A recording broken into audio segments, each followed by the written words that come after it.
한 지금부터 2달 반쯤 된 것 같은데요. 2019년 9월 12일 날이었습니다. 생뚱맞게 에티오피아에서 선교하시는 선교사님이 저한테 금년이 거기서는 2012년 1월 1일 새해라고 새해 인사를 전해왔습니다. 아니 지금 2019년인데 무슨 생뚱맞게 2012년 1월 1일이라고 그러면서 이제 새해 인사를 해오셔서 굉장히 당황스러웠습니다. 에티오피아 사람들은 자기들 나름대로의 문화적 자긍심 이런 것들이 대단해가지고요, 게지 칼렌더라고 하는 그런 달력을 지금까지도 사용한다고 그래요. 계지력에 의하면은 1년은 365일 우리와 똑같습니다. 그런데 1월 달부터 12월 달까지는 무조건 30일입니다. 그러니까 360일이고 남는 날이 5일, 윤년에는 6일이 남죠. 그 남은 5일을 어떻게 하느냐면은 13월을 만들어 가지고 13월 1일, 13월 5일까지, 윤년 때는 6일까지 그렇게 있습니다. 우리하고 마이너스 7년 차가 있는데요. 그 이유는 에티오피아는 한 50% 정도가 동방정교회 교인들입니다. 동방정교회에서는요, 예수님이 탄생하신 연대가 주전 7년경이라고 생각합니다. 그래서 이제 마이너스 7년 정도 차이가 나고요. 우리는 성탄절을 12월 25일로 지키죠. 동방정교회에서는 우리의 주현절인 1월 6일을 성탄절로 지켜요. 그래서 성탄절도 다르고요. 그리고 시간 계산하는 것도 다르더라고요. 성경에서처럼 아침 6시 그때가 0시입니다. 7시면은 1시, 8시면 2시, 9시면 3시 이런 식으로 이제 성경에서 사용하는 것처럼 시간을 지킵니다. 그러니까 우선 연도가 다르고 월도 다르고 또 날짜도 다르고 시간 계산법도 다르고 그래서 상당히 혼란스러웠습니다만은 여러 가지로 참 신기한 것이 많은 나라였습니다. 그런가 하면 북한에서는 김일성이 태어났던 1912년을 주체 1년이라고 해가지고 주체력을 사용하게 되어지죠. 그래서 금년이 주체 108년이라고 합니다.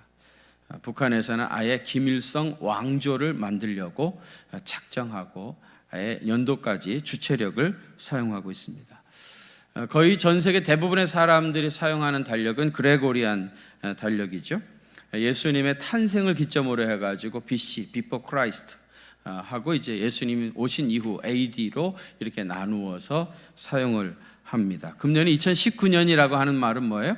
예수님 탄생하신 지 2019년이 되었다, 그런 말입니다. 예수님의 탄생은 세계의 연대를 계산하는 방식을 달리할 정도로 그렇게 의미 있는 사건이었습니다.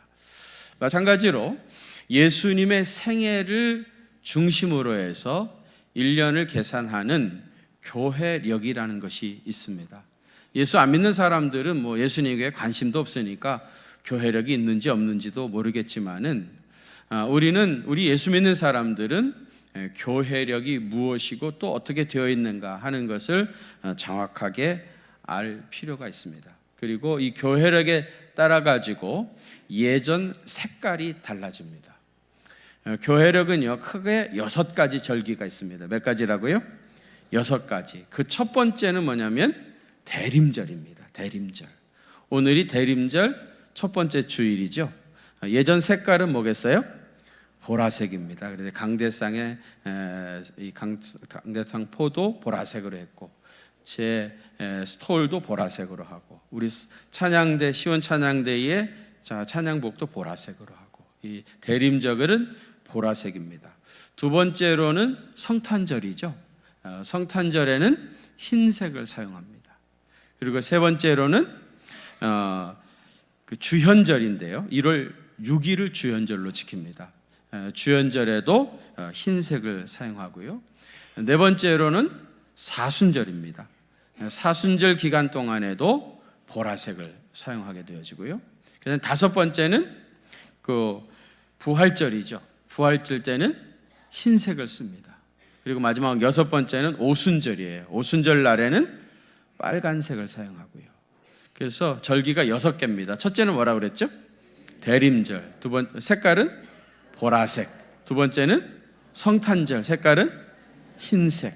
세 번째는 주현절. 색깔은 흰색이고요. 네 번째 사순절. 색깔은 보라색. 다섯 번째 부활절. 색깔은 흰색. 마지막 여섯 번째는 오순절. 색깔은 빨간색, 붉은색입니다. 그리고 나머지는 초록색입니다. 그 나머지는 초록색입니다. 우리 예수 믿는 사람들은 그 교회력의 절기를 분명히 알고 그리고 그 색깔이 무엇인지도 알아야 합니다.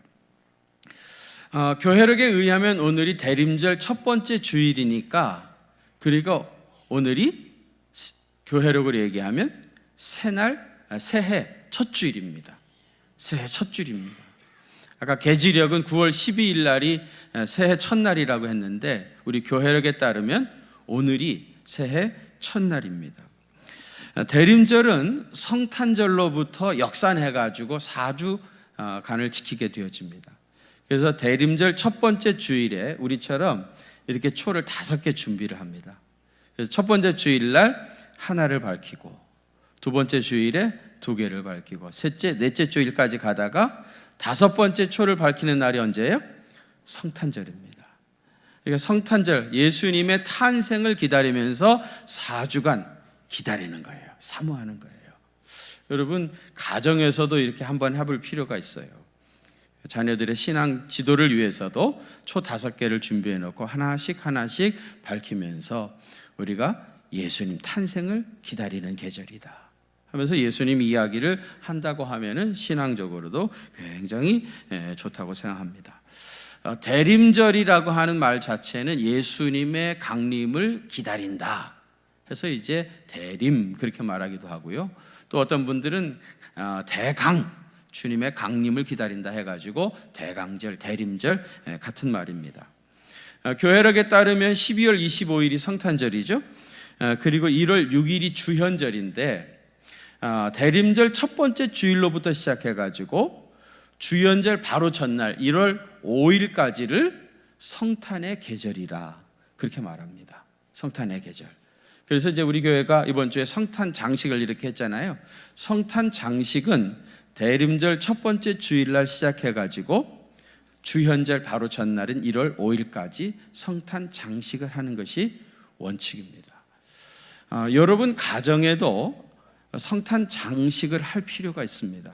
아이들 데리고 이제 성탄의 계절이 오고 있는데 우리 집에도 예수님 기다리는 마음으로 우리 함께 성탄 장식을 하자. 그래서 이렇게 크게는 못하겠지만 자그맣게라도 그렇게 하는 게 좋고요.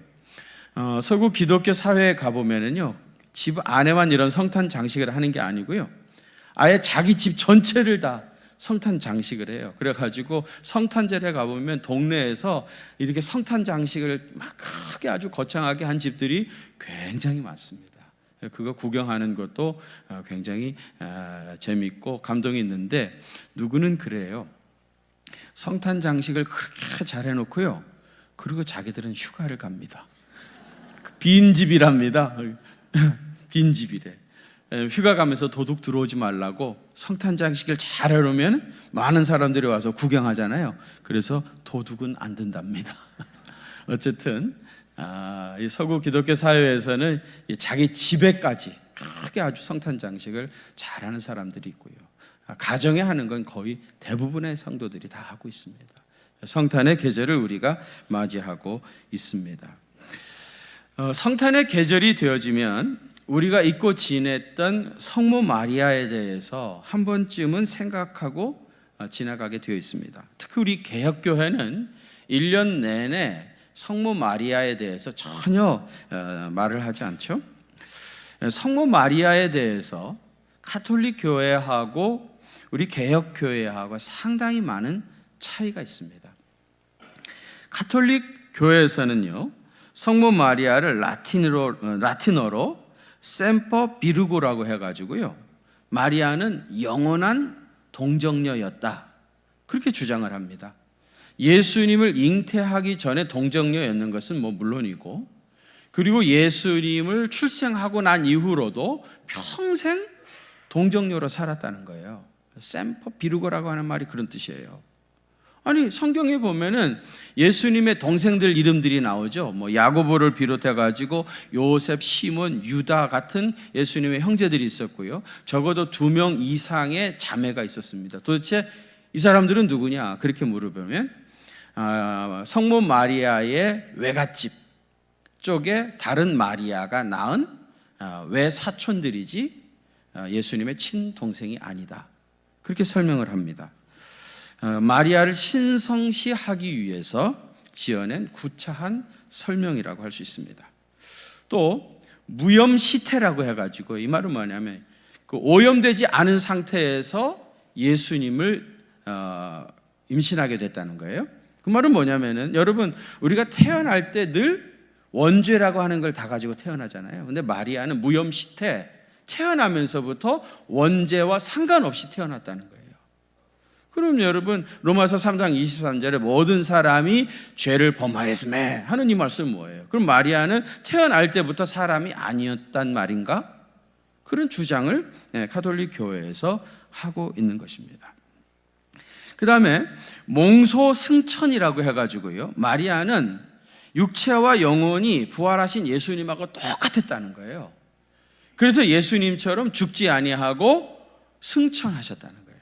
그래서 우리 광복절이 8월 15일이잖아요. 8월 15일 날은 가톨릭 교회에서는 마리아 승천일로 지킵니다. 그래서 미사도 드리고 그래요. 근데 여러분, 뭐 성경통도 우리 교회들 많이 하셨는데 성경 백독을 해봐도 마리아가 승천했던 이야기가 나옵니까? 안 나옵니까? 전혀 안 나오죠. 성경에 어디 그런 게 나오냐? 그러면 그들이 뭐라 그런 줄 아세요? 그러면 마리아가 죽었다는 기록은 있느냐? 그렇게 반문합니다. 말장난이죠. 그럼 뭐라고 대답해야 됩니까? 그러면 예수님이 다시 살려내셔서 회당장 야이로는 지금까지 살아 있습니까? 말도 안 되는 이야기죠. 조금만 생각해 봐도 분명히 아닌데 도대체 어떻게 그렇게 많은 가톨릭 교회 교인들이 이 교리를 믿고 있는가? 의구심이 생길 정도 아닙니까? 여러분, 해가 동쪽에서 뜨는 게 맞습니까? 그건 생뚱맞게 갑자기 해가 동쪽에서 뜨냐고. 서쪽에서 뜹니까? 해가 동쪽에서 뜨는 게 맞죠? 그래요, 안 그래요? 진짜입니까? 그래서 사실은 해가 동쪽에서 뜬다 우리가 다 그렇게 말하고 있고 그렇게 믿고 있지만은 그건 실체적인 진실은 아니죠. 그죠? 해는 뜨지 않습니다. 해는 그 자리에 가만히 있습니다. 문제는 지구가 서쪽에서 동쪽으로 하루에 한 번씩 자전을 하기 때문에 동쪽에서 뜨는 것처럼 그렇게 보여지는 것뿐이지, 그리고 사람들이 그렇게 말하고 믿고 있는 거지 실제로는 해가 동쪽에서 뜨지 않습니다. 성모 마리아에 대한 가톨릭 교회의 교리들도 해가 동쪽에서 뜬다고 생각하는 것과 같이 실체적 진실이 아닌데 그렇게 많은 사람들이 오랫동안 믿고 있을 따름입니다. 예수님께서 동정녀 마리아에게서 탄생하신 것도 이 사건의 생각의 발상을 전환해 볼 필요가 있습니다. 무엇이 실제적인 진실인가 하는 것을 생각해 볼 필요가 있어요. 우리는 이 이야기를 접할 때마다 늘 어떻게 동정녀에게서 아이가 태어날 수 있는가, 동정녀가 어떻게 아이를 가질 수 있는가, 이런 생각을 했습니다. 이런 의구심을 가졌습니다. 그렇게 하다 보니까 자연히 생물학적인 가능성 여부를 생각하게 되어지고, 심지어 그때도 실험관 아이 같은 게 있었나? 뭐 이런 엉뚱한 생각까지도 하게 되어지는 겁니다. 근데 여러분, 예수님이 동정녀 마리아에게서 태어났기 때문에 하나님의 아들이 되신 겁니까? 아니면 예수님은 처음부터 하나님이셨기 때문에 동정녀 마리아에게서 태어날 수 있었던 겁니까? 예수님이 하나님이셨기 때문에 마리아에게서, 동정녀에게서 태어날 수 있었던 거예요. 다시 말씀드리면 예수님이 동정녀 마리아에게서 출생하셨기 때문에 하나님의 아들이라는 사실이 증명된 것이 아니고요, 예수님은 원래부터 하나님이셨기 때문에 동정녀 마리아에게서 출생할 수 있었던 겁니다. 여러분, 하나님께서 못하실 일이 어디 있겠어요? 그분은 원래부터 하나님이셨기 때문에 얼마든지 처녀의 몸에서도 출생하실 수 있었던 거예요. 가브리엘 천사는 마리아가 잉태하여 낳을 아들의 이름을 예수라고 하면서 그가 누군지를 오늘 본문 32절과 33절에서 정확하게 설명하고 있습니다. 한번 같이 봉독하실까요? 시작. 그가 큰 자가 되고 주 하나님께서 다윗의 왕위를 그에게 주시리니 영원히 야곱의 집을 왕으로 다스리실 것이며 그 나라가 무궁하리라. 아멘. 이 구절은 아기 예수님이 구약 성경에서 약속하고 있는 메시아인 하나님이시라고 하는 의미입니다. 예수님의 정체성에 대해서 아주 명백하게 신학적으로 진술해 놓은 대목입니다. 누가복음 기자는 예수님이 하나님의 아들로서 온 세상의 왕이라는 사실이 죽으시고 부활하신 이후에 그렇게 된 것이 아니고 이미 마리아의 몸에서 잉태되는 그 순간부터 그는 하나님이셨다고 하는 것을 오늘 본문에서 이렇게 선언하고 있었던 겁니다. 초대 기독교 교리에서 양자론하고 성육신론하고 굉장한 갈등을 했습니다. 이 양자론이라고 하는 건 뭐냐면요, 예수님은 평범한 사람으로 태어났는데 메시아의 일을 너무 잘했다는 거예요. 그리고 부활하시고 승천까지 하셨기 때문에 메시아로, 하나님의 아들로, 양자로 받아들여졌다는 거예요. 이거는 초대교회가 이단으로 정죄를 했습니다. 양자론은 이단입니다. 그리고 성육신론은 뭡니까? 예수님은 태어나실 때부터 뭐였다고요? 하나님이신 거예요. 태어나실 때부터 하나님. 예수님은 태어나실 때부터 하나님이셨기 때문에 처녀의 몸에서도 얼마든지 잉태가 될 수 있었던 거예요. 수태고지를 듣고 마리아가 천사에게 주의 여종이오니 말씀대로 내게 이루어지이다, 그렇게 고백을 했는데요, 이 고백이 겉으로는 처녀 잉태 자체를 받아들인 것처럼 보이지만은 실제로는 예수님이 하나님의 아들로서, 하나님으로서 세상에 오셨다는 사실을 마리아가 고백했던 거예요. 이 마리아의 신앙 고백을 초대교회가 받아들인 것이 성육신, 인카네이션, 하나님이 인간의 몸을 입으시고 오셨다라고 하는 성육신 교리인 것입니다.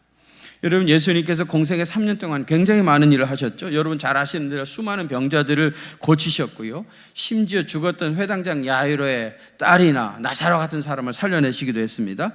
어디 그뿐입니까? 마가복음 4장 37절 이하에서 예수님께서 풍랑을 잔잔케 하신 일이 있었습니다. 그때 그 현장에 있었던 제자들이 뭐라 그래요? 그가 누구시기에 바람과 바다도 순종하는가? 그런 얘기를 합니다. 이 이야기를 한 것 보면은 그때까지 제자들은 예수님이 아주 유명한 랍비 정도로 생각했던 것 같아요. 예수님이 하나님이시라고 하는 것을 깨닫지 못했던 거예요. 도대체 이 사람이 누구기에, 이 사람이 누구기에 바람과 바다도 순종하는가? 사람 중에 위대한 랍비 정도로 생각했던 거예요. 여러분, 예수님은 하나님이셨습니다. 태어나실 때부터. 그래서 처녀의 몸에 잉태하실 수 있었던 겁니다. 하나님이 인간이 되셨기 때문에 놀라운 역사가 예수님을 통해서 나타나게 된 겁니다. 오늘이 대림절 첫 번째 주일이죠. 우리가 기다리는 예수님은 하나님이십니다. 그런데 왜 하나님이 인간의 몸을 입으셨습니까? 우리와 함께 하시기 위해서. 인간의 몸을 입으신 이유는 사람과 똑같이 되어서 우리와 함께 하시려고 성육신, 인간의 몸을 입으신 겁니다. 마태복음에서는 주의 사자가 요셉에게 현몽해서 보라, 처녀가 잉태하여 아들을 낳으리니 그 이름을 뭐라고요? 임마누엘이라 하리라 하셨으니, 이를 번역하면 뭡니까? 하나님이 우리와 함께 계시다. 임마누엘은 하나님이 우리와 함께 하시다. 왜 예수님의 이름이 임마누엘입니까? 우리와 함께 하시는 하나님이시기 때문입니다. 우리와 함께 계시기 위해서 하나님이 인간의 몸을 입으신 사건이 성육신이고요, 우리가 기다리고 있는 성탄절인 겁니다. 하나님은 우리 가운데 오셔서 인생의 모든 풍랑을 잔잔케 하시고요, 오병이어의 기적을 일으키시사 굶주린 자들에게 먹을 것을 주실 것이고요, 모든 질병을 고쳐주시고 지옥에 갈 수밖에 없었던 우리를 천국에 들어갈 수 있도록 그 길을 활짝 열어주시려고 인간의 몸을 입으시고 우리 가운데 오셨던 겁니다. 역대하 9장에 보면은요, 에티오피아의 여왕 스바가 솔로몬에 대한 소문을 듣고 그리고 솔로몬을 방문했다는 기사가 나옵니다. 전해오는 이야기에 의하면요, 이 스바 여왕하고 솔로몬이 만나가지고 지혜 대결을 했답니다. 지혜 대결. 누가 이겼겠습니까? 당연히 솔로몬이 이겼겠죠. 이 대결에서 솔로몬이 승리해가지고 스바 여왕을 차지했는데 그 사이에서 태어난 아들이 메넬렉 1세라고 하는 사람입니다. 이 메넬렉 1세가 아버지 솔로몬을 닮아가지고 굉장히 지혜로웠다고 그래요. 그래서 이 메넬렉 1세가 에티오피아로 다시 돌아와가지고 지금 에티오피아의 북쪽 지방에다가 악숨이라고 하는 제국을 건설하게 되어집니다. 악숨 제국. 이 악숨 제국이 에티오피아 역사상 가장 번성했던 때라고 그럽니다. 저희가 이번에 시간이 없어서 가보지는 못했습니다만은 에티오 북쪽에 당시 악숨 제국의 수도였던 랄리벨라라고 하는 곳에 가면은 암굴 교회라고 해가지고요, 그리스 신전 같은 그런 예배당을 땅 속에다가 건설해 놓은 그런 성지가 있다는 소리를 들었습니다. 저는 이 역사 이야기를 들으면서 솔로몬이라는 한 사람을 통해서 메넬렉 1세가 태어났고 그를 통해서 악숨 제국이 꽃을 피우게 되었고 지금도 그 영향으로 약 50% 사람들이 동방 정교회 교인이 되었다는데, 참 하나님이신 예수님께서 성육신 하셔서 Break into my life, 나의 인생 속으로 뚫고 들어오시고 우리 민족의 역사를 뚫고 들어오시면 얼마나 놀라운 일이 일어나게 될 것인가, 상상만 해도 가슴이 뛰고 너무너무 감격스러웠습니다. 솔로몬만 만나고 돌아와도 이런 역사가 나타나는데 하나님께서 우리 역사 가운데 찾아오시면, 우리 심령 속에 들어오시면, 우리 가정에 우리 주님께서 들어오시게 되어지면 그분을 통해서 얼마나 놀라운 일들이 일어나게 될 것인가, 상상만 해도 가슴이 뛰는 일입니다. 빅토르 프랭클이라고 하는 정신 분석학자가 있습니다. 이 사람이 사람은 무엇으로 사는가 하는 책을 썼습니다. 이 사람은 유대인으로서 독일의 나치 수용소에 있었던 사람인데요, 독일의 패전 분위기가 무르익어갔던 1944년 겨울에 사람들이 이런 기대를 했어요. 이제 독일은 망한다. 망하게 되지면은 금년 성탄절에는 우리가 집으로 돌아가서 가족들과 함께 성탄절을 보내겠지. 그런 희망을 가졌습니다. 그리고 기다리는데 그해 겨울에도 아무 소식이 들려오지 않는 거예요. 그냥 날짜만 꾸역꾸역 지나가다가 결국은 성탄절이 지나가 버리고 말한 겁니다. 사람들이 절망하기 시작했고요, 그리고 그해 겨울에 많은 사람이 죽은 겁니다. 그래서 빅토르 프랭클이 이 수용소 같은 상황에서도 끝까지 살아남는 사람들은 도대체 누군가 하는 것을 연구를 한 겁니다. 많은 사례를 연구해 보니까 마음속에 분명한 희망을 가진 사람, 기다리는 것이 있는 사람, 사랑하는 애인이나 아내나 가족이 이 사람을 기다리고 있는 사람, 돌아가서 자기 자신이 꼭 해야 할 일이 있는 사람은 죽지 않고 살아서 결국은 해방을 맞이하는 것을 확인하게 됐습니다. 그래서 그는 사람은 무엇으로 사는가라고 하는 이 책에서 사람은 먹는 것으로 사는 것이 아니고 오직 희망으로 산다, 오직 기다림으로 산다, 그런 얘기를 했습니다. 사회심리학자인 에릭 프롬은요, 인간은 희망을 품고 사는 존재, 미래를 바라보며 사는 존재라고 했습니다. 그래서 인간을 호모 에스페란스라, 호모 에스페란스, 소망의 존재다, 그렇게 말을 했습니다. 여러분, 인생은 기다림의 여정입니다.